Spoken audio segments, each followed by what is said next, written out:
CMTV, Chandelier Média, le média qui communique la vie.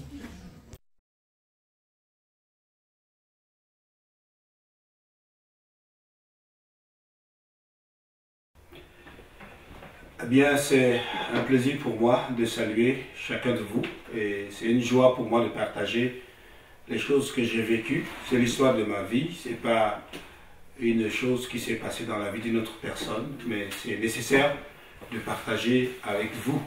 Mais avant d'aller plus loin, je suis votre frère Serge Olivier Mbété, œuvrant à l'Église évangélique des Nations au Tchad. Et je suis marié avec une épouse qui vraiment me comble. Elle est vraiment une épouse que Dieu m'a donnée et nous bénissons le Seigneur parce que nous avons actuellement 3 enfants. Il y a 2 enfants qui sont, l'autre à 17 ans et demi déjà et l'autre également à 13 ans. Et nous avons un nouveau bébé qui vient d'arriver qui a déjà 7 mois et quelques jours. Et ce serait un plaisir pour moi vraiment de reconnaître ce que Dieu fait à travers leur vie, à travers ma famille, parce que ma famille c'est la base nucléaire qui me donne la force dans tout ce que j'entreprends, mis à part Dieu qui est suprême et au-dessus de tout. Je crois que chacun de nous passons des temps d'épreuve dans la vie, mais c'est Dieu qui sait comment est-ce que ces choses arrivent et comment est-ce qu'il les gère pour la gloire de son nom. Parce que personne n'a écrit une lettre à Dieu pour dire « je voudrais venir sur la terre ». Et Dieu a dit « ok, tu peux venir ». Mais c'est lui qui a décidé pour nous faire venir sur la terre. Et avant d'aller dans le vif du sujet, dans le livre de Jacques chapitre 1, le verset 2, la Bible dit « mes frères, regardez comme un sujet de joie ». Complète, même il ajoute des joies complètes les diverses épreuves auxquelles vous pouvez être exposés. C'est quand même un peu bizarre. Il dit regardez comme un sujet de joie et il dit les épreuves par lesquelles vous pouvez traverser. Comment quelqu'un peut voir comme une joie complète les épreuves qu'il va traverser, qui sont vraiment des épreuves qui parfois peuvent te renverser ou parfois peuvent complètement mettre ta foi en doute ou soit te faire crier, mais Dieu, où es-tu? Mais dans tout ça, nous sommes plus que vainqueurs. Alors je suis pour la première fois entré dans le foyer, parce que là, quand je parle, c'est mon deuxième foyer. Alors je vous raconterai pourquoi je suis dans mon deuxième foyer et qui est légalement reconnu, parce que la première, elle a été disloquée complètement par un événement tragique qui est arrivé. C'était le 19 mars 2012. Dans le 19 mars 2012, quelque chose de très fort s'est passé, mais avant que ça ne se passe, il y a des... Comment est-ce qu'on s'est rencontrés avec la défunte? J'étais comme tout le monde, hein, un jeune qui voulait entrer dans le ministère et qui voulait vraiment faire le ministère comme Dieu le veut et qui veut avoir une épouse qui craint Dieu avec laquelle ils peuvent ensemble servir le Seigneur. Et Dieu m'a fait grâce quand j'ai voulu aller vers ma belle-mère pour lui dire qu'il y avait quelque chose dans mon cœur avec sa fille. C'était terrible parce que j'étais allé 4 fois mais je n'ai pas réussi à lui dire. Et la 4e fois, il m'a dit non, non, non, arrête, dis-moi exactement pourquoi tu viens ici. Et je lui ai dit non, Dieu a mis dans mon cœur de m'unir dans le lien de mariage à ta fille. Et j'ai donné le nom, il m'a dit mais ce n'est pas vrai. Elle est tombée à genoux, elle a élevé ses mains dans les cieux, elle me dit vraiment Seigneur, je te bénis, je te loue, je te remercie parce que tu m'as montré ça depuis très longtemps, mais je n'avais pas compris, je ne croyais pas, et voilà maintenant que tu confirmes. Et elle se lève après cette mise à genoux pour me dire non, c'est ta femme, parce que moi Dieu m'avait révélé depuis. Et on se mariait, c'était la volonté parfaite de Dieu. Et arrivé au moment, on s'est marié en 99 et en 2012, le 19 mars, je l'ai perdu suite à un incendie, elle et les 2 enfants. Comment c'est arrivé? C'est ça où je vais entrer dans les détails pour expliquer. Ben, je suis un jeune qui sert le Seigneur et je voudrais aider beaucoup de gens, surtout les jeunes, les orienter. Je travaille plus avec eux jusqu'aujourd'hui. Ceux-là qui sont complètement désespérés et qui cherchent à s'en sortir.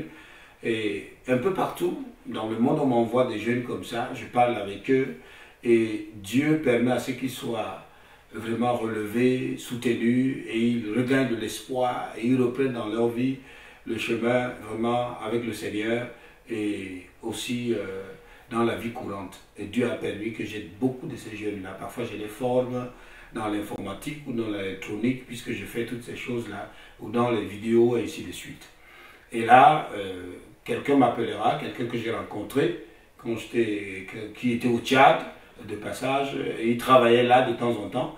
Alors, il m'a posé la question si je puis également aider un de ses fils. J'ai fait, et Dieu merci, il s'est remis, il a repris ses études et puis il y a un second également que j'ai parlé avec lui. Puis il y a un autre où il m'a dit est-ce que je pourrais l'envoyer avec toi, chez toi, afin que tu puisses également l'aider. Alors il m'a envoyé celui-là également, mais j'ai essayé quand même de dire un peu est-ce que ce n'est pas possible de laisser à ce qu'il soit avec quelqu'un que je connais dans son pays qui pourrait également l'aider, mais il a tellement insisté que j'étais obligé de l'accepter, de dire non, tu peux l'amener, il n'y a pas de souci. Et quand il est arrivé, je l'ai accueilli et il est resté à la maison. On était dans un quartier, mais comme la maison ne suffisait pas, il fallait trouver une grande maison afin qu'il puisse avoir de l'espace pour que lui aussi ait sa chambre. C'est plus judicieux, comme c'est déjà un garçon et il a déjà plus de 20 ans, donc il faut quand même qu'il ait son intimité. Alors, chemin faisant, on a pu trouver une maison. Et comme on a trouvé une maison plus grande, on a déménagé et nous sommes allés dans cette maison-là. Vous savez, je ne peux pas aller dans les détails parce qu'il y a tellement de choses à dire que je ne peux pas aller dans tous les détails. Mais je vais condenser certains points. Donc, alors nous sommes allés dans un autre quartier appelé quartier Mouxal, au Tchad, à N'Djamena, et nous nous sommes installés. Et quand ils sont installés, il avait sa chambre. Nous avons une grande maison, il y a un salon, il y a, ça fait 3 chambres, et puis il y a une cuisine, il y a un petit magasin, et c'était une concession un peu grande. Donc, par exemple, si vous voulez aller à l'extérieur, il vous faut au moins entre 15 et 20 mètres avant de trouver le portail, et la maison était en retrait à l'intérieur. Et nous étions là ensemble, c'était bien et tout ça. Et puis il est arrivé où il y avait une sœur qui avait des problèmes, elle était enceinte, elle avait un problème. Et il fallait amener cette sœur-là à l'hôpital. Et nous l'avons amenée, on est resté avec elle jusqu'à presque 5 heures du matin. Et après, elle m'a dit, la défunte, elle s'appelle Kongo Lucie Damaris, elle m'a dit, bon, tiens, il faut que tu rentres, préparer les enfants et les amener à l'école, et moi je te suivrai plus tard. Et c'est comme ça que je l'ai laissé à l'hôpital pour revenir à la maison. Alors rapidement, j'ai apprêté les 2 aînés pour les amener à l'école et j'ai laissé les 2 autres qui jouaient dans la cour. Donc toutes les portes étaient ouvertes.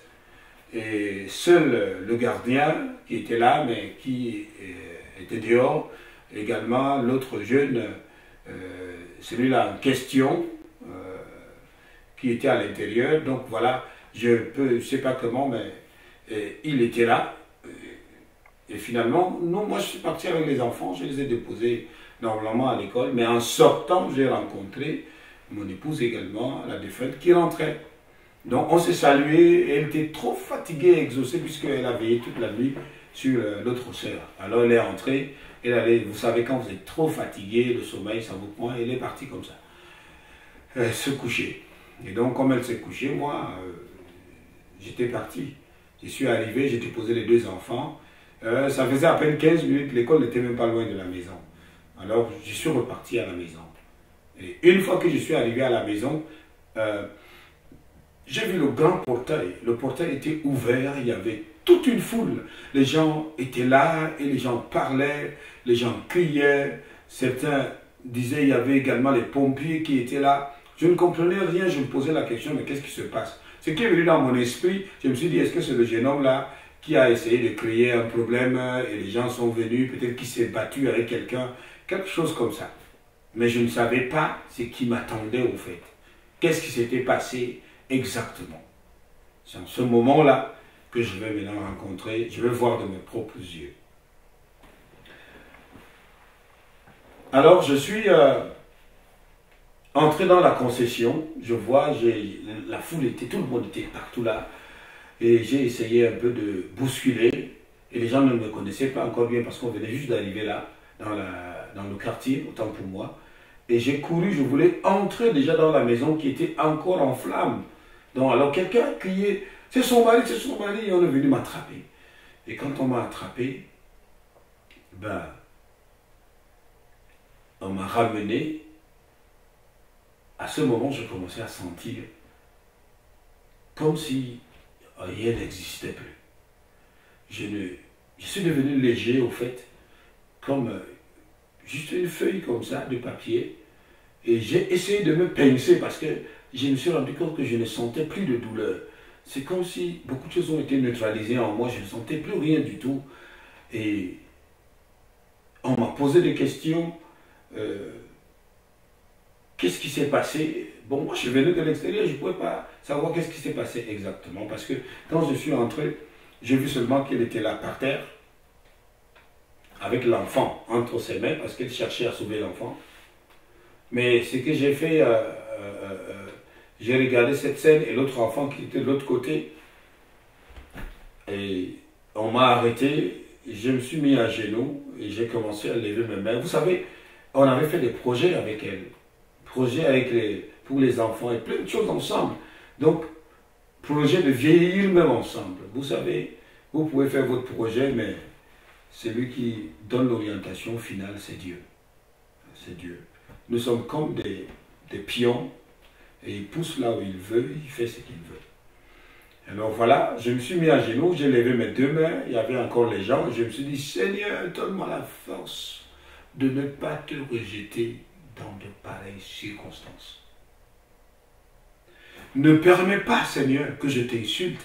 Ne permets pas, Seigneur, que j'abandonne la foi. Ne permets pas, Seigneur, que je puisse t'insulter. Parce que ce qui est arrivé, je ne sais pas comment est-ce que je vais réagir. Donne-moi la force. J'étais en train de parler et je disais, je me suis souvenu de tout ce que Dieu a traversé.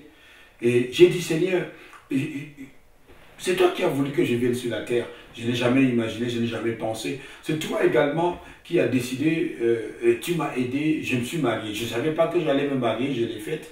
Et je ne savais pas aussi que j'allais avoir des enfants parce que selon certains examens, ce n'est pas possible. Mais tu m'as donné les enfants. Et aujourd'hui, tu décides que ça arrive. Seigneur, donne-moi la force de ne pas abandonner.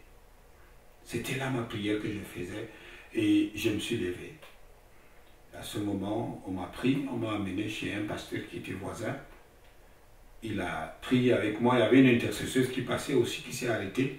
Elle s'est mise à prier avec moi. Et pendant que la prière était en train de monter, elle a terminé. Brusquement, j'ai éclaté en sanglots. Je ne peux pas expliquer d'où est-ce que ça sortait. Je sentais un poids, je sentais que j'essayais. Donc j'ai éclaté en sanglots. Je me suis mise à pleurer. Je me suis mise à pleurer. Je pleurais tellement qu'on ne pouvait pas vraiment m'arrêter.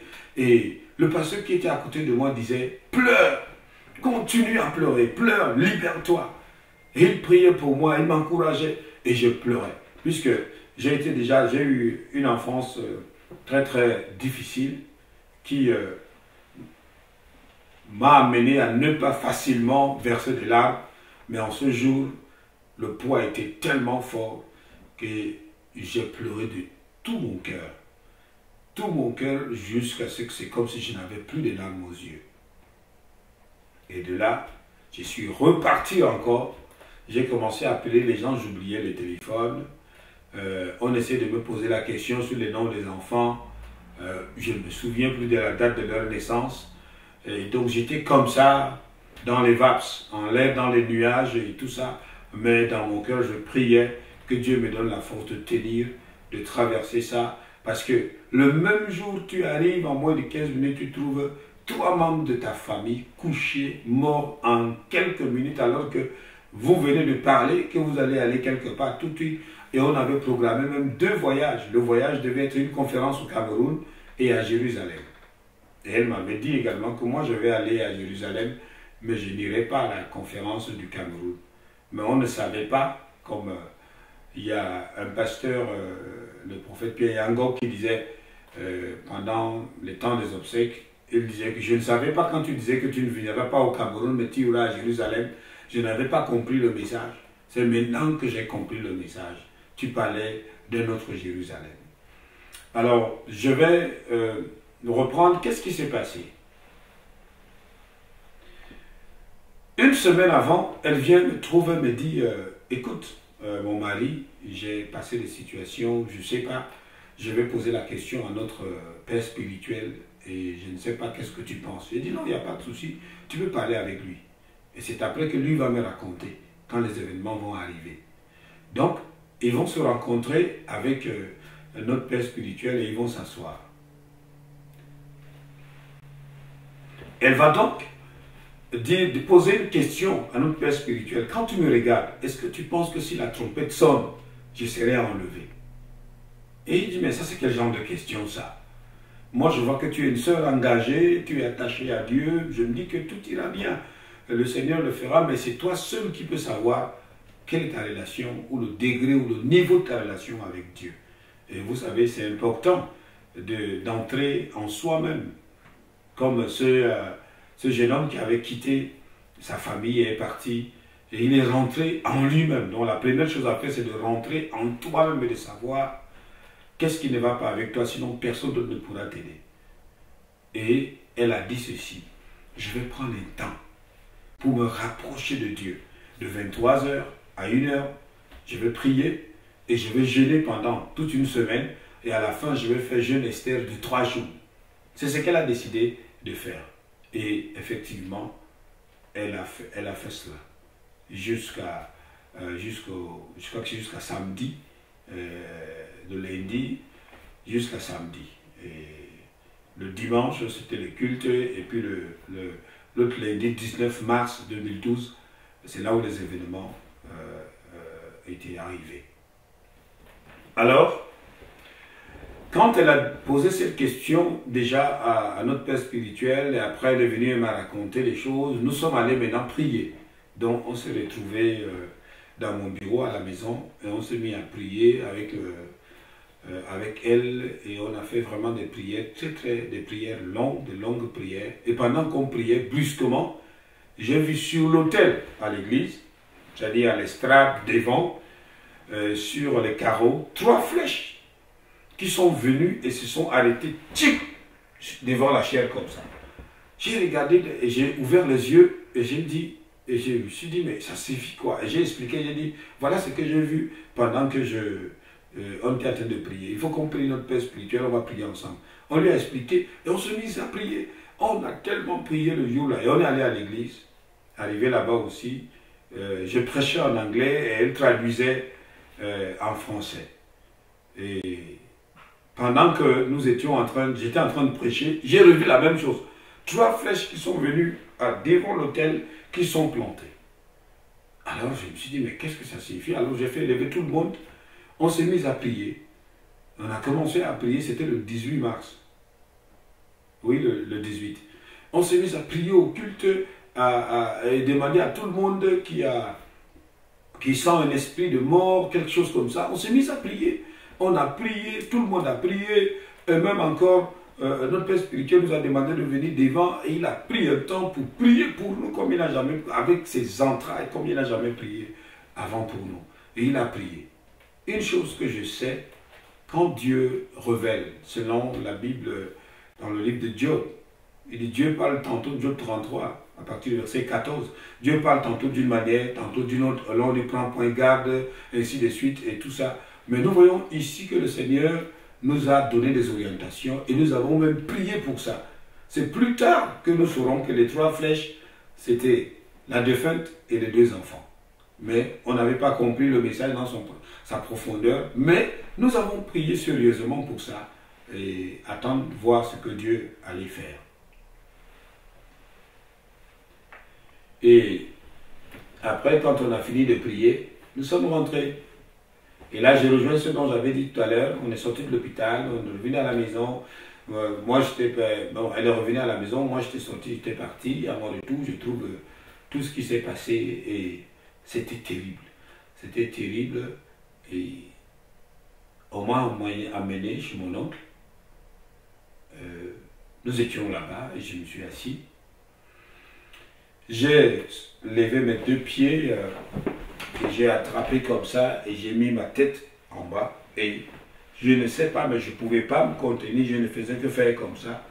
Vous savez, le genre où il y a eu un blocage, où même pour pleurer, ça me dépassait. Mais dans mon cœur saignait et lâchait. Il était même probable que je puisse passer.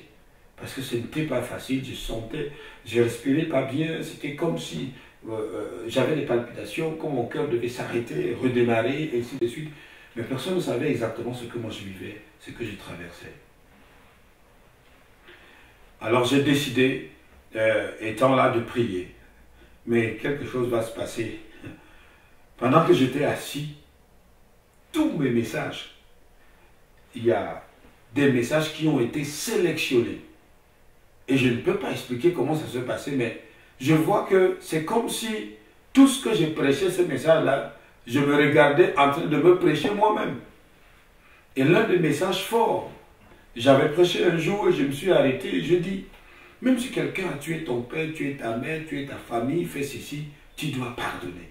Pourquoi ne pas pardonner? Puisque Dieu ne veut pas savoir qu'est-ce qui s'est passé, mais il te demande seulement de pardonner. Et ça revenait vers moi. Je me disais, ah, donc prêcher pour que les autres entendent est une autre chose, mais vivre toi-même la chose et pardonner, c'est une autre chose. Mais vraiment le pardon est divin. Il suffit seulement de faire le premier pas et Dieu permet à ce que les choses aillent. Alors, j'étais en train de secouer ma tête comme ça et pendant que je le faisais, brusquement, je vois, j'ai une vision. Et mes yeux s'ouvrent, je commence à regarder que il y a comme une lumière et c'est comme si on voyait comment elle était habillée différemment, elle brillait avec les deux enfants, ils étaient en train de monter, je voyais cette image-là et j'ai entendu la voix. Si je savais que le lieu-ci était comme ça, il y aurait longtemps que j'aurais dû quitter la terre et partir. Alors, brusquement, je me suis arrêté, j'ai ouvert les yeux, j'avais totalement oublié que c'était la place mortuaire. J'ai regardé autour de moi, je me rends compte que je suis à la place mortuaire, que c'était juste, c'est une vision. Et quelques minutes plus tard, disons 5 ou 6 minutes, il y a une sœur, Ashta, qui est à Paris, qui m'appelle, et qui me dit qu'elle a vu une vision comme quoi vraiment Dieu a accueilli c'est-à-dire la défunte avec les deux enfants. J'ai dit je sais, puisque moi-même je viens de voir la vision, puisque les gens m'appelaient un peu partout, de presque toutes les nations, et j'écoutais, j'entendais, les gens m'encourageaient, priaient pour moi. C'est là où j'ai su que le corps de Christ, ce n'est pas seulement les 4 coins, parce que les gens pensent que le corps de Christ, c'est quand on reste dans un pays, on dit le corps de Christ en France, par exemple, le corps de Christ au Tchad, le corps de Christ aux États-Unis, alors qu'en réalité, le corps de Christ va au-delà d'un continent, va au-delà d'une petite église. Et le royaume de Dieu, ce n'est pas une église, ce n'est pas une dénomination, ce n'est pas une organisation chrétienne, ça va au-delà de ça. Et donc, c'était... Quand j'ai écouté ça, ça m'a donné une force. Et je me suis dit, au fait, nous devons pleurer pour nous. Parce que Jésus lui-même a dit, quand il allait pour être crucifié, les femmes de Jérusalem ont commencé à pleurer. Et elle s'est frappée la poitrine, elle s'arrachait les cheveux. Et Jésus s'est arrêté. Et il leur a dit, femmes, pleurez pour vous-même. Parce que si on fait ça, je paraphrase, à un bois vert, qu'en est-il d'un bois sec? Donc en ce moment, je faisais face à mon destin, face à cette épreuve-là que je devrais surmonter. Parce que ce n'était pas facile, parce que je me disais que, ah, le monde me regarde, les chrétiens me regardent, les fidèles me regardent, les pasteurs m'observent. Les gens sont en train de regarder comment un père chrétien doit vraiment se comporter, comment un pasteur ayant encouragé les gens se retrouve dans la même situation, comment est-ce qu'il doit réagir. Alors l'opinion publique est là. Face à tout ça, comment est-ce que je dois gérer ça? Parce que immédiatement, des bruits ont commencé à courir. Eh ben, les gens souvent vendent une personne, mais lui il a fait carrément 3 personnes pour devenir plus riche. Et entre-temps, j'avais une 500, vous connaissez la 500, une 504 je crois, Peugeot 504, blanche, et qui avait des petites difficultés, où c'est une sœur même, que j'étais le nom qui a donné comme un don pour que je puisse prendre les enfants avec aller à l'école. Alors, il a vendu ça pour devenir, et c'est pour ça qu'il a acheté cette voiture-là. C'est malheureux. Si je peux ouvrir une parenthèse pour dire aujourd'hui, il y a un problème sérieux dans le corps de Christ. Et quel est ce problème? Le corps de Christ manque de discernement, commençant par les serviteurs de Dieu. Ils ont la difficulté d'avoir le discernement. On ne sait plus qui est vrai, qui est faux. On ne sait plus comment on peut aider les gens à avoir confiance en Dieu et à savoir que Dieu est plus fort que tout. Parce que dès qu'on entend que quelqu'un est dans une secte, ou on entend que quelqu'un est dans la sorcellerie, mais tout le monde fuit et se cache. Alors dites-moi un peu, c'est la sorcellerie qui est plus grande? Est-ce que c'est la magie qui est plus forte? Ou c'est Dieu? Donc l'attitude des chrétiens font croire à l'opinion publique et aux gens tout autour que en réalité c'est Satan qui est plus fort. Or c'est faux, c'est faux. Satan est un éternel rétrograde. Un rétrograde qui est allé avec juste une petite portion de la puissance de Dieu qu'il est allé avec. Mais toi qui es en Christ, qu'est-ce que tu es resté avec? Qui est ton Père? Alors nous attribuons la force, le pouvoir, la puissance à l'ennemi, alors qu'en réalité, à l'heure où je vous parle, si l'ennemi était vraiment fort comme il se doit et qu'il cherchait à éteindre mon ministère, c'est qu'il pourra apparaître seulement dans ma chambre et me couper le cou et je n'existais plus. Mais il n'a pas cette force et ce pouvoir. C'est Dieu qui décide ce qui nous arrive, c'est Dieu qui permet certaines choses qui nous arrivent, comme cet homme, je crois que c'est, je sais pas si c'est dans Jean 8, qui était né aveugle. Il est né aveugle. Mais la Bible nous dit que Jésus est arrivé jusque-là. Alors les disciples disaient, mais souvent quand les gens sont malades ou les gens sont aveugles, disons toutes sortes d'infirmités, Jésus disait, oui, tes péchés te sont pardonnés, la personne était guérie. Donc, alors ils se disent que certainement, il y a quelques péchés qui nous empêchent d'être guéris. Alors ils posent la question à Jésus. Qui a péché? Est-ce que c'est son père? Est-ce que c'est sa mère? Ou c'est lui-même? Et Jésus dit, ce n'est ni son père, ni sa mère, ni lui-même, mais c'est pour que la gloire de Dieu soit manifeste. Ce verset m'a aidé beaucoup pendant ces moments difficiles-là. Oui. Alors, comment? Parce que voici quelqu'un qui est né, qui n'a jamais apprécié la lumière du jour, parce qu'il n'a jamais vu. Étant petit, les parents ont commencé à se réjouir de ce qu'il y a un enfant qui est né. Mais on se rend compte qu'au fur et à mesure que l'enfant avance, on fait les trucs, l'enfant ne regarde plus rien. Né aveugle, et il a grandi jusqu'à devenir un adulte. Et Jésus dit, mais tout ça a été programmé depuis le ciel, simplement parce que lui devait naître et venir ouvrir les yeux de cet homme-là pour que la gloire de Dieu soit manifeste. Alors je me suis dit, Seigneur, nous ne sommes que des instruments pour ta gloire. Tu as réservé chacun avec un événement précis, avec tout ce qu'il doit vivre, tout ce qu'il doit traverser, mais pour un seul but, pour que ton nom soit glorifié. Et ça m'a beaucoup fortifié pendant ce moment. Alors je reviens, et nous étions à la place mortuaire. Dès le premier jour, les gens ont posé la question, mais où est le jeune homme qui était avec toi à la maison? Mais on ne le voit pas. Qu'est-ce qui s'est passé? Est-ce qu'on ne peut pas l'avoir? Normalement, il devait venir rester à côté de son tuteur. Comment est-ce que son tuteur est en problème et lui, il disparaît? Alors, il y a un de mes beaux-frères qui a décidé avec les autres d'aller, et un de mes fils allait vérifier à la maison et voir. Puisque ce qui s'est passé, c'est que quand j'étais parti prendre les enfants pour les ramener, les enfants, les deux autres jouaient à l'extérieur. Toutes les portes, chaque matin, c'est coutume parce qu'il fait froid. Disons, il y a la fraîcheur de la matinée. Alors, on ouvrait toutes les fenêtres et les portes pour que l'air frais entre. Et vers 10h, 11h, on referme les fenêtres et les portes pour contenir la fraîcheur à l'intérieur. Alors, tout était ouvert quand je suis sorti. Et à ma grande surprise, et même à la surprise du gardien, parce que le gardien disait que quand il est arrivé, toutes les portes étaient fermées et il a cherché les clés, il n'a pas trouvé.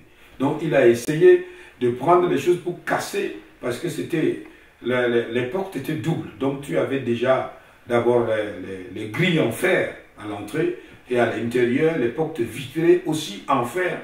Et il y a des vitres aussi. Donc, c'est tellement sécurisé où s'il n'y a pas un matériel adéquat, ce serait difficile d'ouvrir. Alors, c'est comme ça qu'il essayait de casser et les voisins sont venus pour l'aider. Ils regardaient comment elle a pris l'enfant, elle couvrait l'enfant pour que le feu ne puisse pas brûler l'autre enfant parce que l'autre enfant était déjà parti. Elle aussi, elle était à l'intérieur, donc elle suffoquait.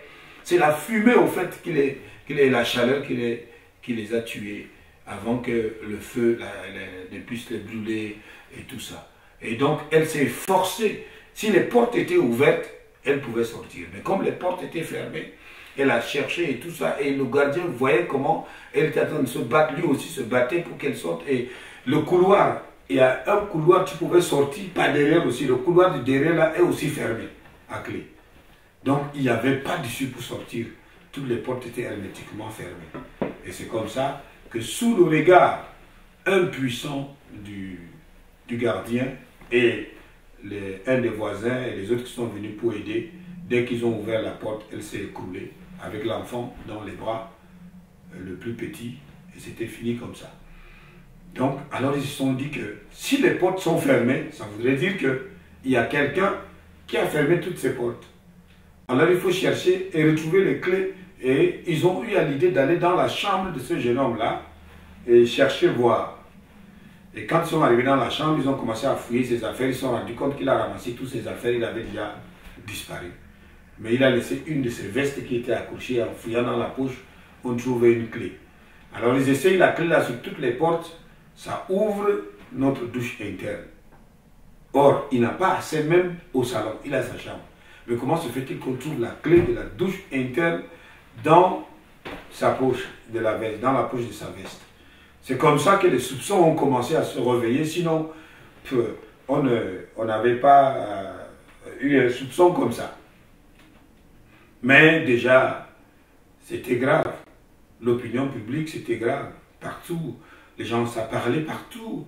Même les églises, même il y a des églises qui ont eu des réunions avec les gens à l'intérieur où les gens disaient que on vous parle, vous ne voulez pas comprendre. Regardez maintenant ce qui est arrivé. Vous voyez, ce n'est pas simple, il y a quelque chose derrière. C'est à ce moment-là que j'avais besoin de l'église qui doit m'entourer, du corps de Christ. Vous voyez comment le corps de Christ est devenu méchant, comment le corps de Christ est devenu malade. Ou quand quelque chose arrive à quelqu'un, on le stigmatise comme si on voulait envoyer, chaque fois que quelque chose arrive, on t'envoie seulement en enfer. On ne doit pas t'aider, on ne doit pas te soutenir. Même s'il y avait quelque chose derrière, quel est le rôle d'un vrai croyant? Quel est son rôle? Je suis venu afin que mes brebis aient la vie et soit dans l'abondance, ce que Jésus a dit. Donc, et le bon berger donne sa vie pour ses brebis. Alors, il n'y a personne qui peut payer le prix pour dire non, moi je vais vraiment faire quelque chose pour pouvoir aider ce frère. Et pour votre information, c'est vraiment, comme je parle d'une manière ramassée, c'est difficile. C'est difficile. C'est difficile le corps de Christ aujourd'hui. Tout le monde, n'est-ce pas, fait la publicité de sa petite boutique, si je peux donner un nom comme ça, pour pouvoir rechercher, pensant que si quelque chose arrive à l'autre et qu'on essaye de raconter des choses sur la personne, les gens quitteront pour venir vers moi, oubliant que le royaume de Dieu est un seul. C'est une bêtise vraiment diabolique, une bêtise charismatique qui est en train de se passer dans le corps de Christ et qui doit être corrigée. Et donc je me suis retrouvé stigmatisé sérieusement. stigmatisé. Stigmatisé.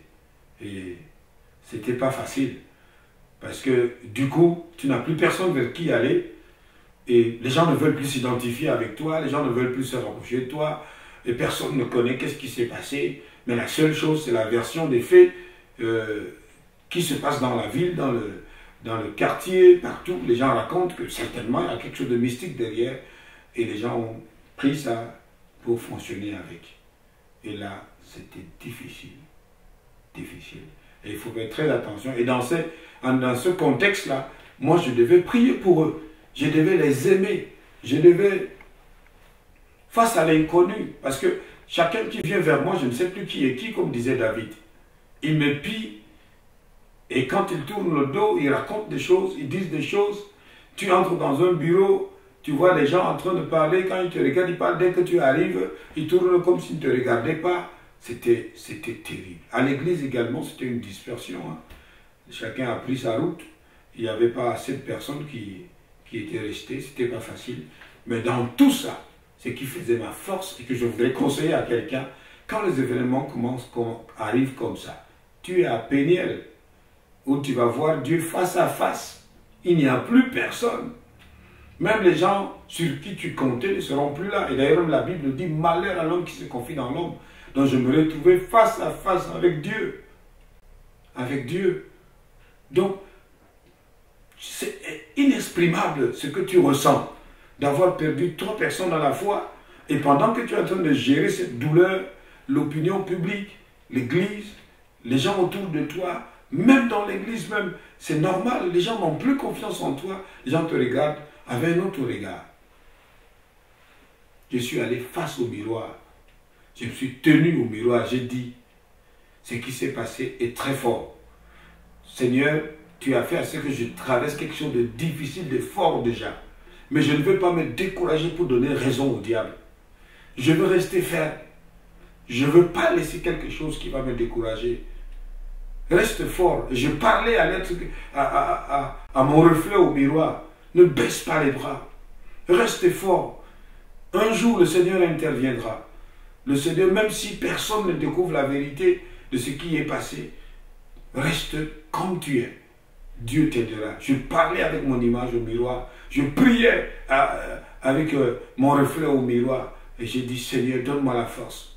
Et je prenais ma main et je tapais, je m'encourageais moi-même pour dire, ça va aller.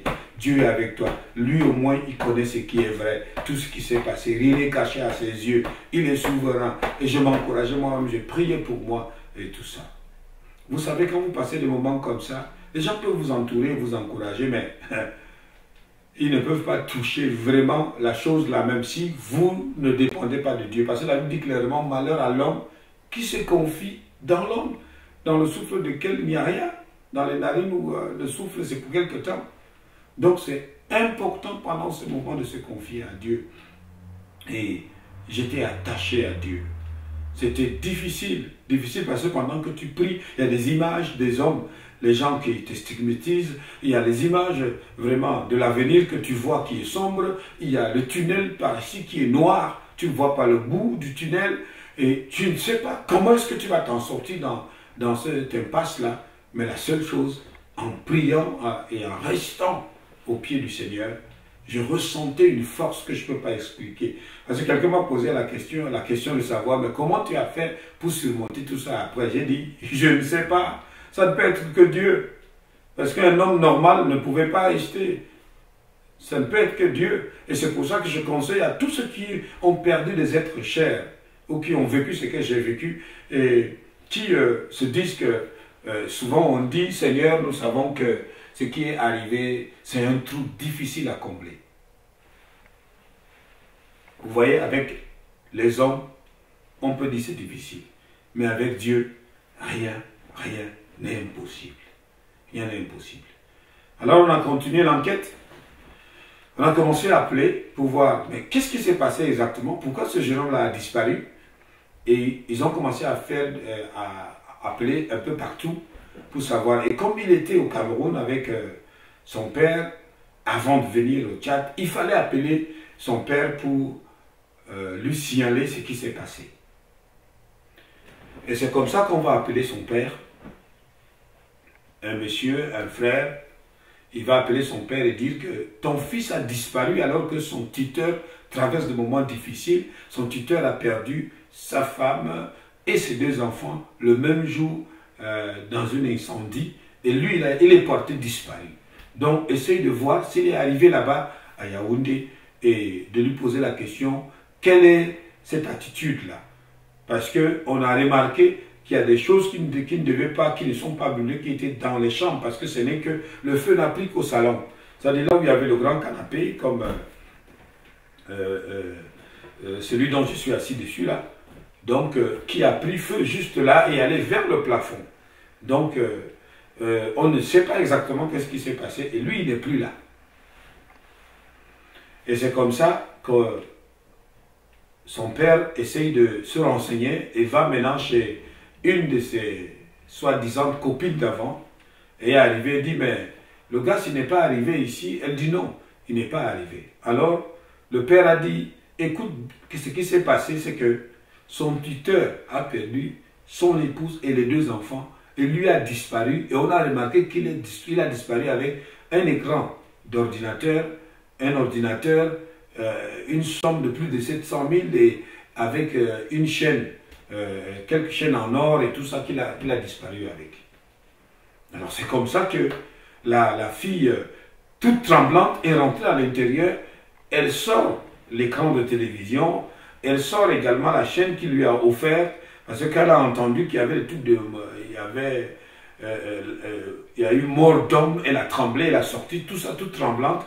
Et on a maintenant posé un piège pour pouvoir le prendre, mais lui, il a été alerté, certainement qu'il a regardé de loin, il a disparu.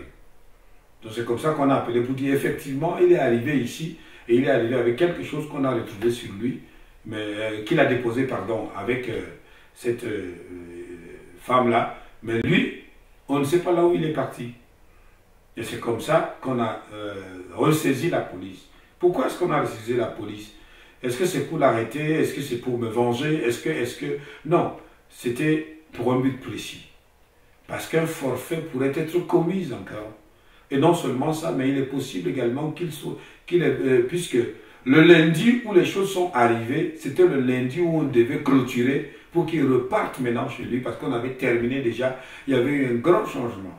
Mais malheureusement, c'est ce lundi-là que les choses sont arrivées. Et c'est comme ça qu'on a commencé à le traquer et on finira par mettre la main sur lui par rapport à un frère policier qui a pris l'engagement lui-même qu'on le soutienne dans la prière et il finira par le retrouver. Et quand il a retrouvé, il nous a appelés et on a informé à l'Interpol au niveau du Tchad et ils ont fait des papiers, ils sont allés le chercher pour le ramener. Entre-temps, au niveau du Cameroun, on avait déjà fait, il fallait attendre aussi, puisqu'il n'est pas du Cameroun, il est du Congo, il fallait un peu avoir toutes les informations possibles avant de faire, disons, de l'envoyer ou qu'il soit appréhendé et amené au Tchad. C'est comme ça qu'il va se retrouver maintenant au Tchad.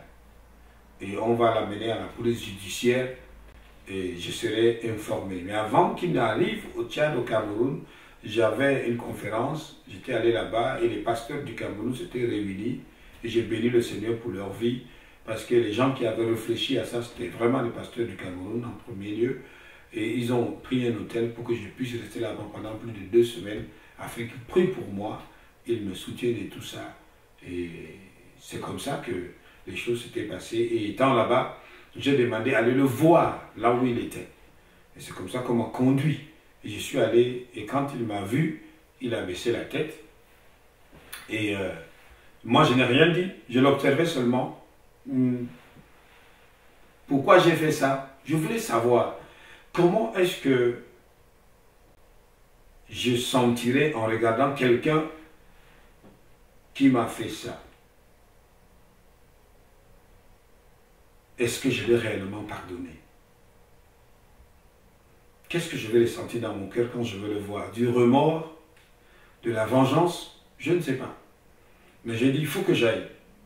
C'était difficile, très difficile. Mais rien n'est impossible à Dieu. Jésus, sur la croix, disait, Père, pardonne-leur car ils ne savent pas ce qu'ils font. Peut-être, il a été une pièce, une porte que le diable a utilisée. Et c'est arrivé. Donc, je l'ai regardé et j'ai dit, je suis venu pour te dire que je te pardonne. Je te pardonne. Et ma prière est qu'un jour, Dieu t'aide pour que tu deviennes son serviteur. Quand j'ai fini de dire ça, j'ai ressenti comme une compassion dans mon cœur. Une compassion, comme si, je ne sais pas comment je vais expliquer. Moi-même, je me posais la question, est-ce que je suis normal? Mais ça ne peut être que ce que Dieu peut faire. Comment arriver à pardonner l'impardonnable? Comment? Parce qu'à l'église, il y a une sœur qui disait qu'elle attendait à ce qu'il revienne. Quand il va arriver au Tchad, elle va vraiment tout faire pour amener de la nourriture, qu'elle va s'assurer que la nourriture ne soit empoisonnée. Pour pouvoir vraiment... Parce que comment il peut faire ça à son pasteur? Et quand je suis reparti, j'ai fait le compte rendu à l'église comme ça. Et cette sœur qui a fait cette déclaration-là s'est levée, elle a commencé à pleurer. Et elle a donné le témoignage devant pour dire vraiment, elle n'arrive pas à comprendre ce qui s'est passé. Comment on peut pardonner? Ça, c'est impardonnable.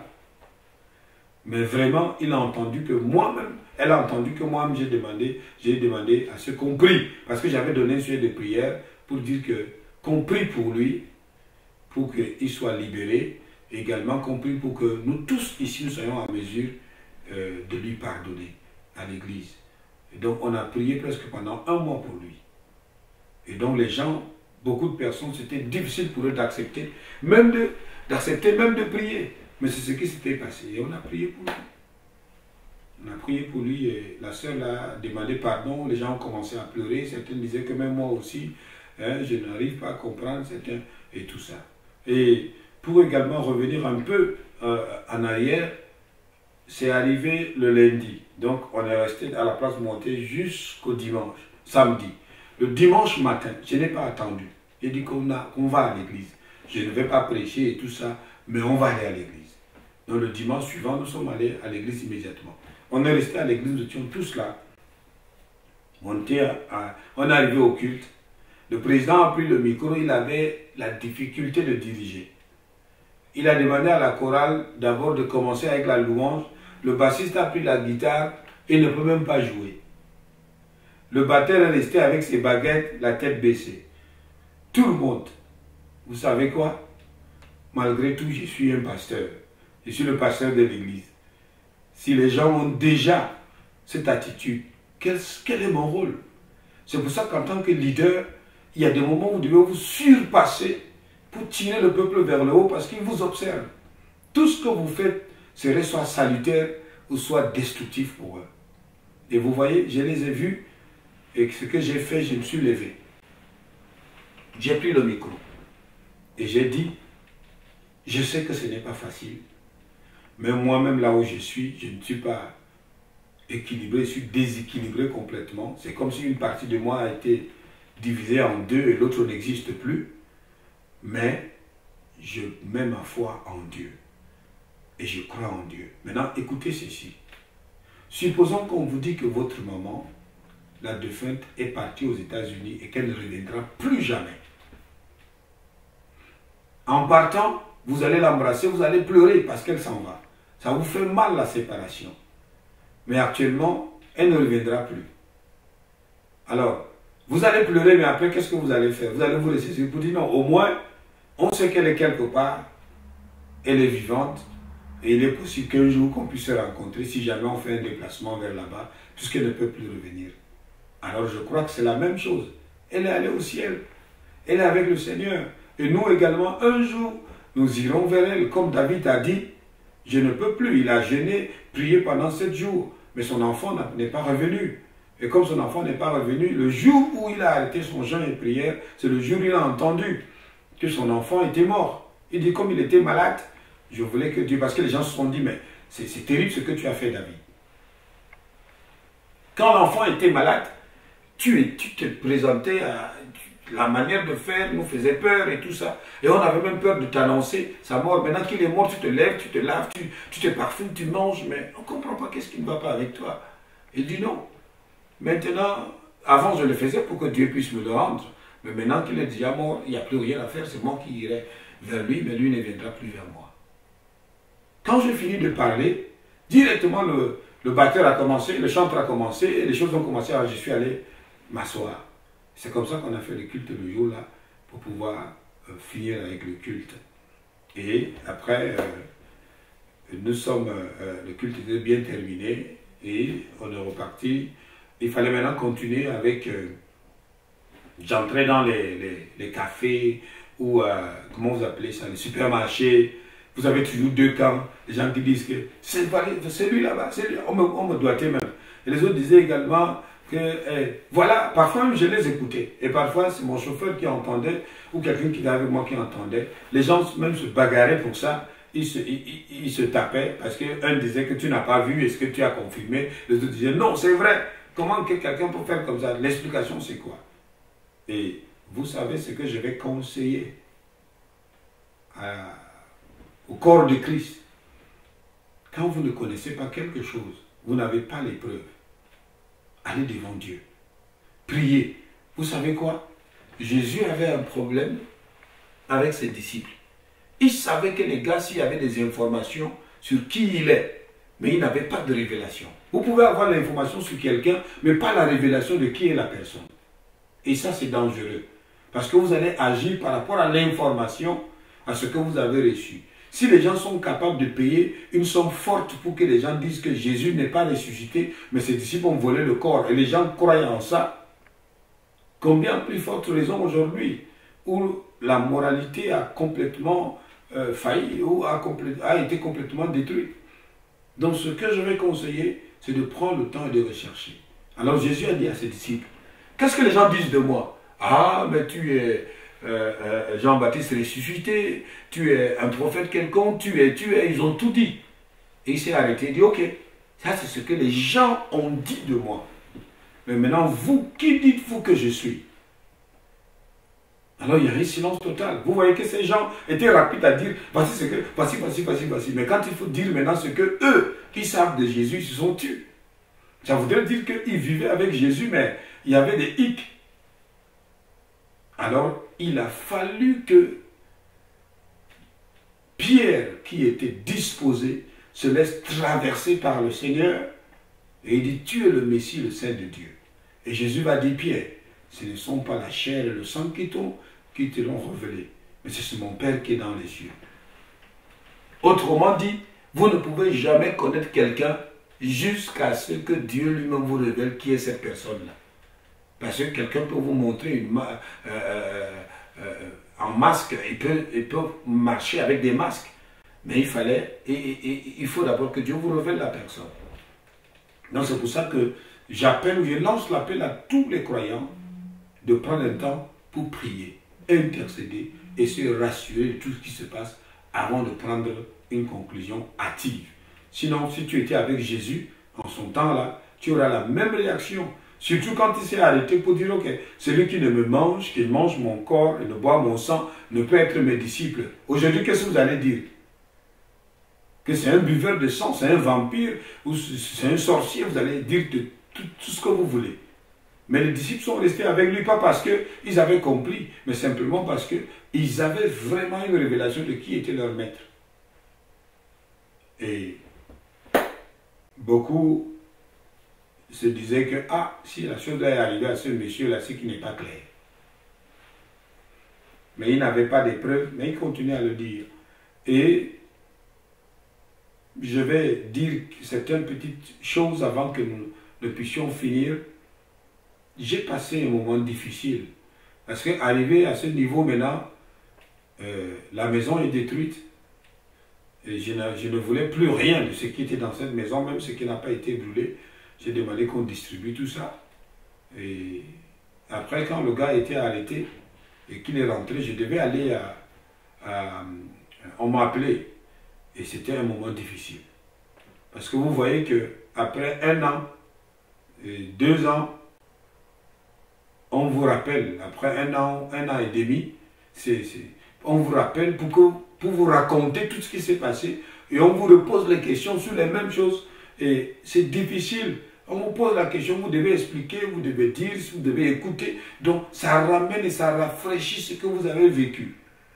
Comment tu perds déjà 3 personnes, ton épouse et tes 2 enfants, et pendant l'enquête, on te pose des questions encore dessus et tout ça, ça devient lourd et difficile. Quelquefois, quand tu sors, tu deviens triste. Tu revois. Parce que quand tu perds des êtres chers, il y a des images qui restent. Vous avez vécu pendant quand même longtemps. On s'était mariés depuis 99. Octobre 99. Et jusqu'à mars 2012, quelque chose l'arrive. Donc imaginez.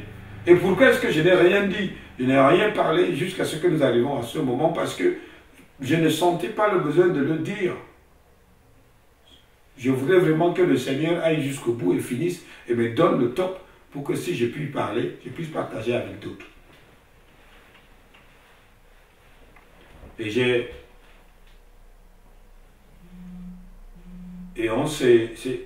c'était pas vraiment facile ces temps, ces moments-là. Mais Dieu merci, le Seigneur vraiment m'a beaucoup aidé pour que je puisse m'en sortir. Et on se retrouvait face avec les enfants. Il fallait que je trouve un endroit, comme on a tout perdu, pour pouvoir y habiter et tout ça. Et on était allé à la CIL. C'était un centre de retraite des Américains. On est resté, ça devenait un peu cher. On était stigmatisés, isolés. Les gens nous entouraient. Quelque chose de plus extraordinaire. Après un temps, quand l'Église a découvert, et certaines personnes ont découvert, mais malgré tout ce moment-là, il y avait des gens qui m'entouraient. C'est pas tout le monde qui vous quitte, hein. C'est pas tout le monde qui vous rejette quand vous traversez un moment difficile. Il y a des gens qui connaissent, même s'ils ne connaissent pas le fond, la vérité, ils s'attachent à vous simplement parce qu'il y a quelque chose que Dieu met dans leur cœur. Et là, il y avait beaucoup de personnes. Et surtout, il y avait des mamans qui étaient autour de moi. Il y avait quelques frères là qui ne cessaient d'être là. J'avais tout ce que je voulais jusqu'au moment où nous sommes arrivés à un autre moment. On a quitté la CIL pour aller prendre une maison en attendant. Et nous avons été dans cette maison-là. Et arrivé à ce moment, vous savez, quand vous êtes un pasteur, vous êtes un homme public. Et quand vous perdez votre épouse, vous devenez une élection libre. Une élection libre. Ces sœurs, ce n'est pas de leur faute. Elles ne sont pas mariées et aujourd'hui elles voient cet homme qui est seul. Alors à chaque fois que quelqu'un s'approche pour pouvoir aider ou prendre soin des enfants, les autres qui sont à côté disent que elle veut cimenter sa place. Et ça devenait un peu compliqué. Au point où j'étais dans l'obligation de me tenir à l'église et de dire, ce n'est pas à vous de commencer à choisir une épouse pour votre pasteur. Quand le moment arrivera, je vous le dirai.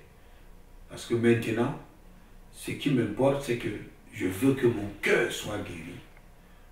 Parce que si mon cœur n'est pas guéri et que je m'hasarde à prendre une épouse, elle sera comme un médicament. Et quand je serai guéri, quand on a fini de prendre des prises de médicaments, qu'on est guéri, c'est à ce moment, on va jeter ça. Donc je ne veux pas ça. Arrêtez ça. Priez pour moi plutôt pour que je puisse vraiment me focaliser sur ce que Dieu veut faire. Et j'ai parlé à l'église et on a prié et je n'accueillais plus les gens à la maison. Et il y a des moments où on a passé 3 jours comme ça sans manger. On se débrouillait avec des petits trucs comme ça, des amuse-gueules. Et les enfants allaient à l'école et revenaient, c'était pas facile.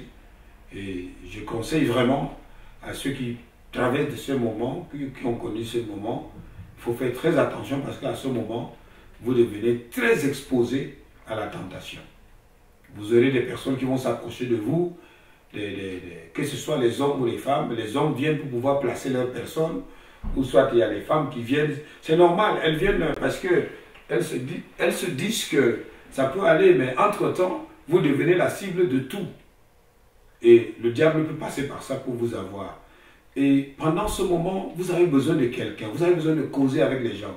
Donc faites attention à qui vous sélectionnez pour causer avec ces personnes-là.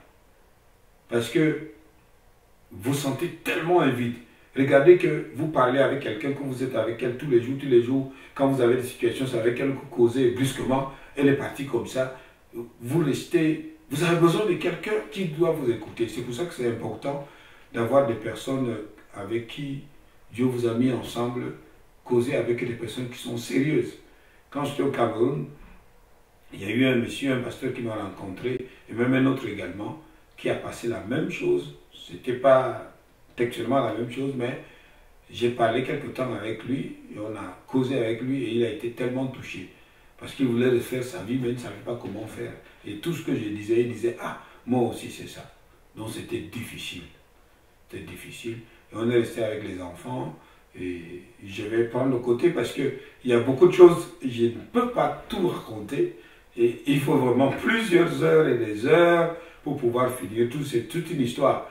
Mais ce n'est pas seulement ce côté sombre-là, ce côté d'épreuve, ce côté difficile, ce côté traumatisant, ce côté qui m'a fait perdre même la mémoire. Et Dieu merci, aujourd'hui je suis restauré dans ma mémoire. Mais Dieu est Dieu. Il est capable de nous restaurer à tout moment. Il est capable de remplir ou de remplacer le vide. Et aujourd'hui, aujourd'hui je suis marié, heureusement marié, avec maman Nathalie Mbete. Dieu nous a bénis avec un enfant il y a quelques mois, il y a 7 mois et demi, avec un garçon, parce qu'elle s'est mariée à quel âge? À 39 ans. Et les parents disaient que non, il faut prendre quand même une jeune qui a 28 ans, qui peut te faire les enfants et tout ça. J'ai dit non. Pendant que je servais, Dieu m'a dit de ne pas m'occuper de ce qui concerne le mariage, mais de m'attacher tout simplement à la prière et à son œuvre. Parce que moi, après ce coup, j'ai dit, ah, ça ne vaut plus la peine de se marier et de reconnaître et de se marier encore après tout ce que j'ai vécu. Est-ce que je vais trouver une femme encore comme elle?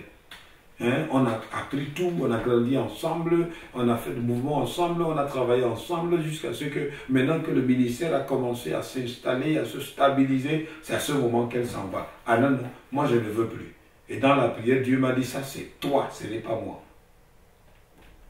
Quand le moment arrivera, je te donnerai une personne qui t'aidera à continuer le ministère. Donc j'ai bien entendu la parole de Dieu, quelqu'un qui va t'aider à continuer le ministère. Donc, j'ai dit, s'il dit ça, ça voudrait dire que ça doit être une personne mature, une personne qui vraiment sert Dieu, et ainsi de suite. Donc tous les indices étaient déjà là. Donc j'étais tranquille, j'étais concentré, je savais qu'il va faire ce qu'il a dit. C'est comme ça que je me suis concentré pour faire l'œuvre du Seigneur. Et Dieu va permettre, on allait dans les conférences, et je voyais souvent cette sœur, et quand il y avait des choses à faire, la défunte l'envoyait, elle gardait même les enfants, elle prenait soin. C'est pour ça qu'il faut faire très attention. Quand vous confiez les choses, la Bible dit, si tu ne prends pas soin de ce qui est à autrui, qui te donnera ce qui t'appartient? Et elle prenait bien soin des enfants, elle faisait plusieurs choses à la fois, mais je n'ai jamais imaginé que c'est vers elle que le Seigneur allait m'orienter.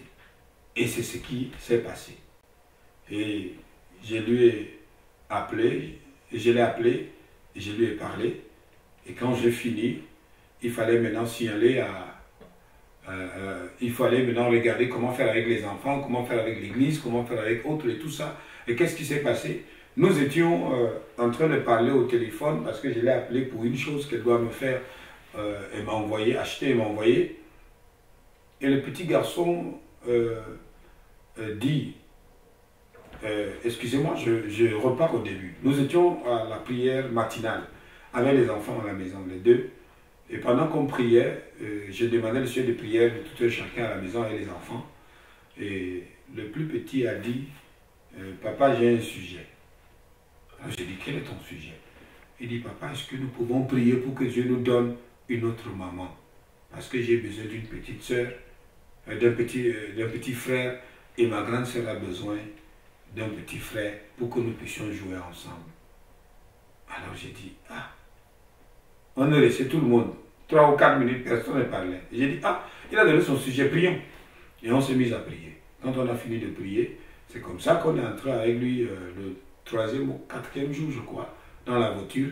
Et il va me dire, j'ai parlé avec elle au téléphone, et il me dit, papa, c'est qui? Je donne le nom. Il me dit, mais pourquoi tu ne peux pas la marier? Or, entre-temps, j'avais déjà l'orientation de Dieu. Donc Dieu a réglé ce problème. Deuxièmement, pendant que nous étions également à la maison, j'ai dit, mais voici ce que ton petit frère a dit pendant que je conduisais la voiture avec lui, on était ensemble. Qu'est-ce que toi tu penses? Je n'ai pas donné le nom. Est-ce que tu penses qu'il y a quelqu'un ici qu'on pourrait prendre? Alors elle dit, non papa, il y a beaucoup de sœurs ici, beaucoup de personnes qui peuvent prendre soin de nous, mais vraiment, je ne vois pas qui peut être notre maman. J'ai dit, mais avec toutes les sœurs ici, là, vous ne trouvez pas dans l'église, et même celles qui viennent vous aider et tout ça. Elle dit, non, je n'ai pas trouvé. Si ce n'est maman Nathalie, alors je suis resté époustouflé. J'étais resté comme étonnant. J'ai dit, mais comment? Qu'est-ce qui se passe? Vous savez, le Seigneur, il blesse avec une main et il pense avec l'autre main. Donc, il a commencé à faire... Parce que c'est un défi. Lorsque vous voulez vous marier, surtout les familles reconstituées, si vraiment il n'y a pas un projet pour pouvoir régler tout ça, ça ne marchera pas. Mais regardez, puisque Dieu est derrière, il est en train d'arranger les choses, d'arranger même le cœur des enfants pour que ça se passe. Et c'est comme ça que ça va aller. Et nous allons ensemble avec les enfants faire un projet. Je vais rencontrer la sœur en question, Nathalie, nous allons préparer tout. Nous avons préparé tout. Et finalement, avec les enfants ensemble, le jour du mariage, on avait la même tenue avec tous les enfants. Et on a fait le mariage et c'était extraordinaire. Avant de revenir sur ça, j'aimerais que nous sachions ceci. Comment est-ce que les enfants là ont été guéris? Vous savez, quand vous avez des enfants qui ont été traumatisés comme ça, ce n'est pas facile. Hein? Parce que je restais et l'enfant venait et me disait, papa, maman est où? J'ai dit, maman est morte. Comment vous allez expliquer à un enfant de 7 ans la mort? Comment? Il me dit, et là je lui dis que maman est morte. Il dit, morte comment? Parce que ce ne sont que des suites de comment. Et c'est une bonne question quand vous voulez connaître quelque chose, de dire comment toujours, ou pourquoi. Alors, je ne savais plus comment l'expliquer. Comment quelqu'un est mort. Alors je dis, elle est allée au ciel et tout ça. Elle dit, ah, et il est parti. Donc je me disais que, oh, tant mieux. Maintenant il a compris. Le matin, il revient, il dit que, où est maman? J'ai dit, mais je t'avais dit, je t'ai expliqué. Il dit, mais elle n'est pas encore revenue, pourquoi? J'ai dit, non, ce n'est plus possible qu'elle revienne. Et à chaque fois qu'il posait cette question, vous pouvez vous imaginer ce que je pouvais ressentir à ce moment. Alors, j'ai prié pour lui. J'ai dit au Seigneur, il faut l'aider à comprendre parce que je ne sais plus qu'est-ce que je vais l'expliquer. Alors il est revenu encore et je lui ai dit, maman est déjà au ciel parce qu'elle a fini le travail qu'elle avait à faire sur la terre et Dieu l'a amenée au ciel. Maintenant, elle ne pourra plus revenir. Et il dit, mais dans ce cas, nous on part quand, papa? Il dit, ah, quand Dieu va décider. Il dit, non, mais il faut qu'on aille la voir. J'ai essayé de lui expliquer que ce n'est plus possible. Voilà comment ça se passe. J'ai pris un long moment pour causer avec lui, en lui disant que maman est déjà au ciel, c'est Dieu qui a décidé. Et nous, quand notre temps arrivera, nous allons passer par la mort et nous allons rencontrer les autres qui nous ont dévancés au paradis. Alors il dit, ah, d'accord. Et la grande fille, et pour le petit, quand je me réveillais dans disons le matin, ou la nuit pour aller vraiment au petit coin, je le rencontrais parfois sous la table. Sous la table. Je venais le prendre comme ça, tout tremblant. Je dis à quoi? Il était traumatisé. Il me disait que non, et qu'il voit des choses et tout ça, qu'il ne peut pas, comme les yeux avec du feu et tout ça. Donc il était troublé. Je prie avec lui et quelquefois je le fais dormir avec moi. Donc quand il y a des enfants et que vous traversez ce moment, en Europe et ailleurs, on prend des psychologues pour travailler avec ces enfants. Mais je crois que nous, en tant que serviteurs de Dieu, nous, en tant que chrétiens, nous avons la parole, nous avons la prière, nous pouvons également le faire. Et s'il y a le moyen de rencontrer un pasteur, ou disons, un médecin qui est psychologue et qui est chrétien, il pourra aussi aider dans l'affaire si les parents n'ont pas l'occasion de le faire, que ce soit homme ou femme. Et donc, je travaillais avec cet enfant-là, je parlais avec lui, il était tellement attaché attaché à moi, et tous les deux autres, et l'autre d'ailleurs, sa grande sœur. Et c'est comme ça que le petit est resté sur sa soif, et chaque fois avec des questions qu'il posait, vraiment terribles. Et maintenant, qu'est-ce qui va se passer? Sa grande sœur va avoir une vision. Dans cette vision, elle voit sa maman au ciel, au paradis. Elle a expliqué des choses vraiment extraordinaires. Et elle dit, c'est comme si sa maman avait voyagé, comme si elle n'était pas morte. Elle s'est mise à sourire, elle s'est mise à célébrer Dieu. Et quand son petit frère a entendu ça, il s'est levé, il est venu l'attraper. Ils se sont embrassés et tout ça, et remercié le Seigneur et tout ça. Et ils sont de deux revenus vers moi, m'attraper et m'embrasser. Et je ne peux pas expliquer comment Dieu a guéri ces deux enfants à la fois comme ça. Et c'était terminé comme ça. Une guérison que vraiment je ne peux pas expliquer comment c'est arrivé. C'est Dieu seul. C'est ce genre de situation, on a besoin éperdument de Dieu pour qu'il puisse intervenir dans nos vies et nous soutenir. Et c'est ce qui est arrivé. Quelqu'un dirait également comment moi aussi j'ai été guéri. Ce n'était pas facile. Ma première guérison a commencé par cette vision que j'avais vue, où elle partait au ciel et tout ça dans un éclat avec les enfants. Et si je savais que l'endroit là était comme ça, je n'aurais jamais dû attendre. J'aurais dû partir depuis très longtemps. Et à la veille où les choses devaient arriver, elle m'a appelé pour dire, parce qu'il y avait un petit problème par rapport à un mariage qu'on devait aller visiter le nouveau couple pour leur donner un cadeau. Et j'étais sorti, je suis revenu très tard la nuit et on n'a pas pu faire ça. Et elle m'a appelé, elle m'a dit, on doit parler. Ça c'est la veille, hein, à partir de 22 h. On a parlé jusqu'à presque 3 h du matin. Elle disait la parole d'un homme. Un homme, c'est sa parole. Tu as donné la parole et on n'a pas honoré, on n'est pas parti. J'ai dit non, j'ai appelé pour m'excuser de l'autre côté. Dit ok, ah bon. Et on a commencé à parler de tout et de rien. Elle racontait tout. Elle demandait pardon sur cette situation. Moi, je le faisais et tout ça, sans savoir que c'était la dernière fois que nous étions en train vraiment de dire des choses.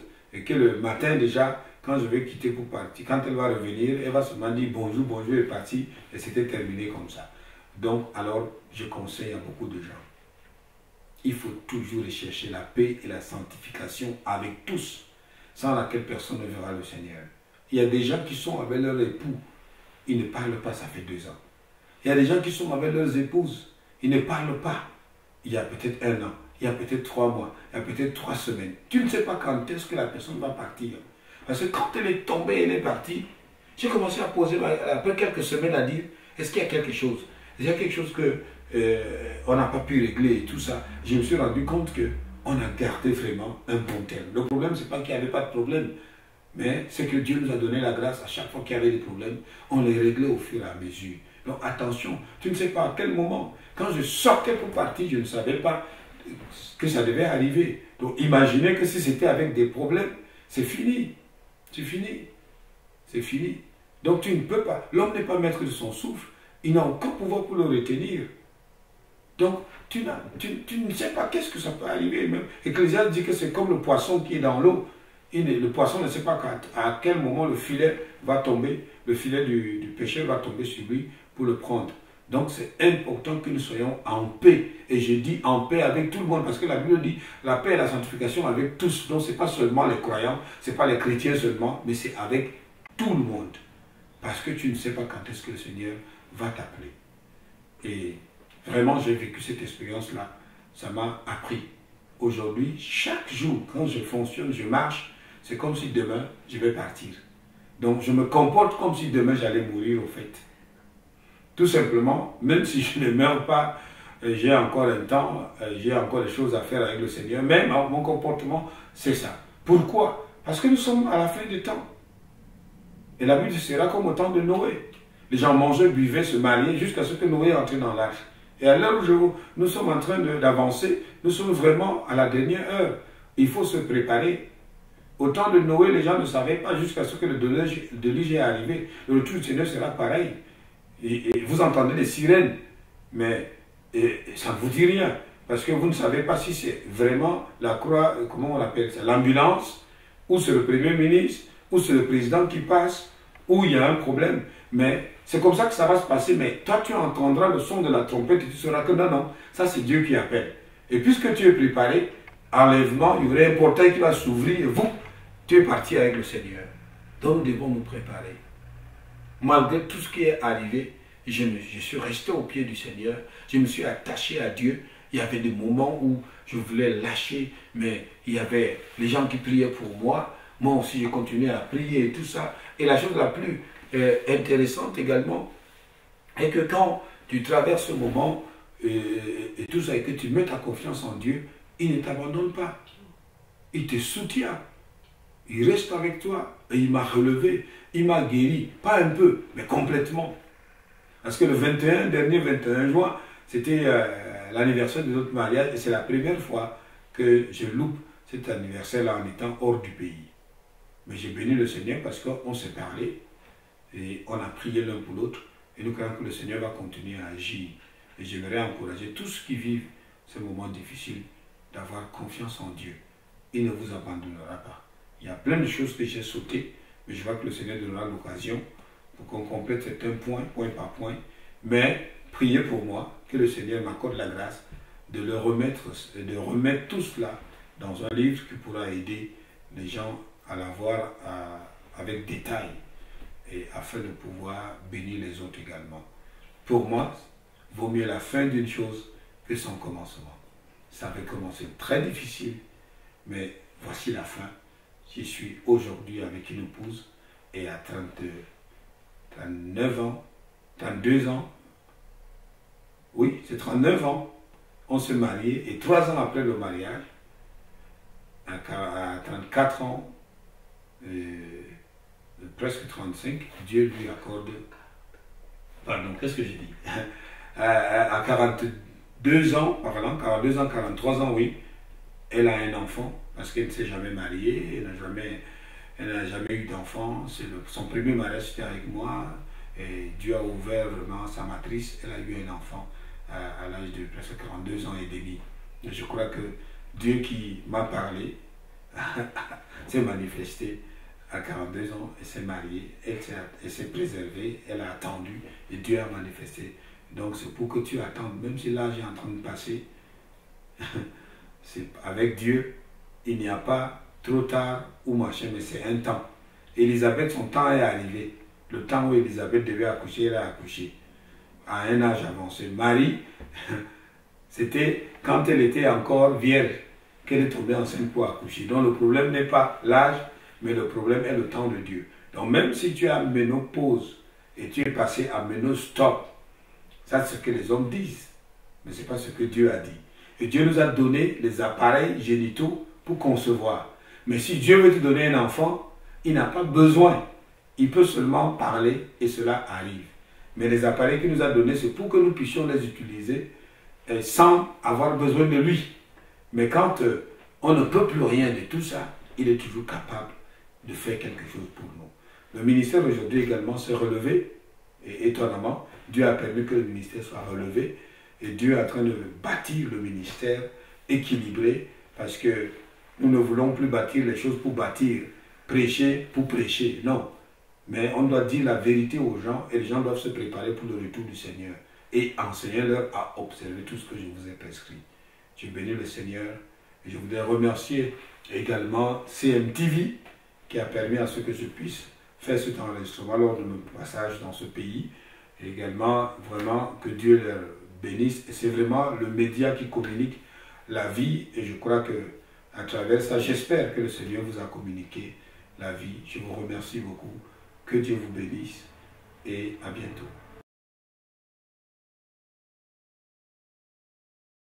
C'est extraordinaire, les choses que le Seigneur fait à travers la vie de ses serviteurs. Et j'aimerais dire quelque chose de très important, c'est que, vous savez, quand j'ai vécu toutes ces choses, la plupart des gens m'ont dit, puisque tu as traversé cette situation difficile où tu as perdu ton épouse et 2 enfants le même jour en quelques minutes, c'est sûr ce que tu as traversé, Dieu a de grandes choses pour toi et Dieu va t'utiliser puissamment et Dieu va le faire absolument. Alors ma réponse est ceci. Non, ce n'est pas parce que j'ai traversé, j'ai vécu ces choses-là que Dieu est dans l'obligation de me rembourser en me faisant vivre vraiment des grandes choses et des choses extraordinaires. Non, je suis juste un instrument entre ses mains. Donc c'est lui qui décide. Il n'est pas obligé de faire de moi ce que moi je veux, mais il est dans son droit de m'avoir comme son serviteur et de faire de moi ce qu'il veut. Donc le conseil que je voudrais donner, ce n'est pas parce que vous avez vécu des situations difficiles que vous allez obliger ou vous pensez que Dieu est obligé de faire ce que vous voulez. Non. C'est lui qui fait ce qu'il veut comme il veut. Alors, nous devons faire très attention de ne pas tomber dans l'orgueil en disant « Maintenant que j'ai vécu ça, Dieu doit m'utiliser. » Et vous voyez, c'est depuis 2012. Mais ce n'est qu'aujourd'hui que j'ouvre la bouche pour parler. Et donc, j'attendais que le temps de Dieu. On ne doit pas utiliser certains témoignages, certaines choses qu'on a vécues, comme si c'était un moyen pour pouvoir corrompre Dieu ou un moyen pour pouvoir, n'est-ce pas, s'attirer, je ne sais pas quoi, des fleurs sur soi, ou soit montrer qu'on est devenu quelqu'un ou on est plus fort que les autres. Je suis ce que je suis à cause de ce qu'il est. Donc tout est entre ses mains. Donc nous devons avoir confiance en lui. Que Dieu nous bénisse. Je m'appelle Éric Noël Kakmeni. Je suis rentré dans la vie du pasteur en l'été 2005, dans une circonstance assez particulière. Et j'ai eu la chance en fait qu'il m'accueille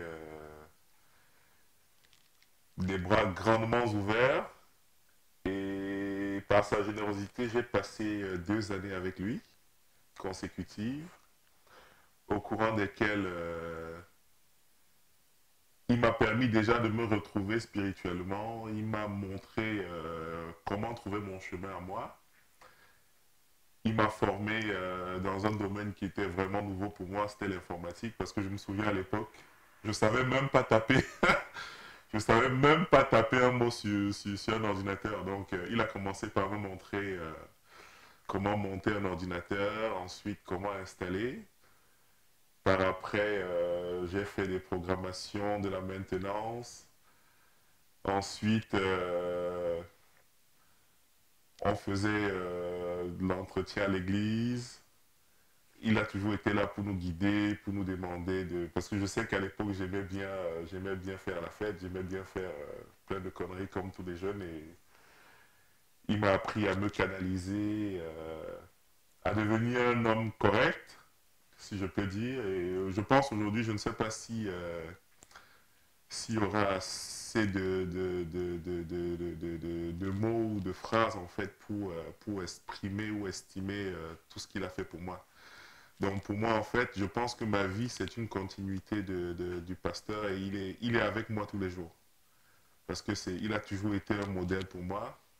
Quand je me souviens du monsieur qui ne se couchait jamais à moins de 3 heures du matin. Et qui à 5 heures nous réveillait pour la prière. On se demandait mais quand est-ce qu'il dort finalement. Donc ça a été un modèle et aujourd'hui je pense que j'essaye de travailler un peu avec ces méthodes-là. Et ça a donné aujourd'hui une discipline et une certaine clarté à ma vie. Et pour ça, je lui en serai infiniment reconnaissant. Voilà, grosso modo, ce que je peux dire. Et je continuerai à dire que pour moi, le pasteur, il est toujours présent dans ma vie parce que il est la preuve vivante, en fait, que voilà, quand parfois on pense que rien ne va plus, tout peut toujours bien se passer à partir du moment où on croit en soi et qu'on croit en Dieu. Voilà, c'est le petit témoignage en fait que je peux vous confier en cet après-midi. CMTV, chant Chandelier Média. Le média qui communique la vie.